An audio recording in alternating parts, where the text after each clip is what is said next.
Greetings, internet friends. rudyxx here to talk about the 14th game in the RPGalooza series, Ys.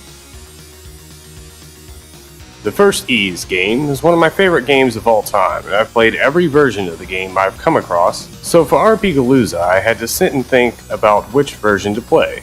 Originally Ys 1 wasn't entirely on the list. Someone had suggested Ys 7, and I took the liberty of turning that into Ys 1 since I personally felt like sharing the roots of the series with others instead of one so deep into the series. Since a newer game in the series was suggested, I decided to go with the newest version of the game, Ys Chronicles Plus.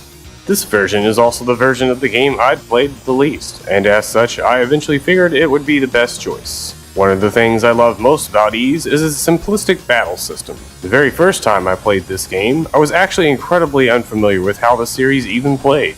My only previous knowledge of the game came from its fantastic soundtrack. Going into combat, I was incredibly confused as I couldn't figure out what any buttons did.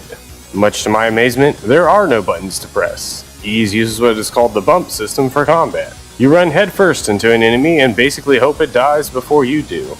Now, there's a little bit of strategy involved in this, but for the most part I was laying on the floor laughing at the idea of a doll running around with his sword straight out in front of him charging into enemies. It has to be the most heroic fighting style of all time. Now, there's not really much beyond the fighting in this game. The story is incredibly short. There's a decent amount of side quests you can do between story sections, but the areas are small enough that it's never really out of the way to do any of them. Despite it being short and incredibly to the point, the story is still fairly enjoyable. There's a few plot twists thrown in there for good measure, but for the most part you play an adventurer on a quest to find 6 books, and that's basically it. For RPGalooza, I gave this game 5 out of 5 stars. I've been a fan of both this game and this series for a long time, so I'll admit I'm incredibly biased. It's a fun game to just sit and play one afternoon if you've got nothing else going on, and that's basically what I did for RPGalooza. Thanks for watching this video. If you enjoyed it, feel free to subscribe to my channel for more updates to the RPGalooza series, or check below the video for a link to follow my Twitch page and follow along in my journey as I stream it live.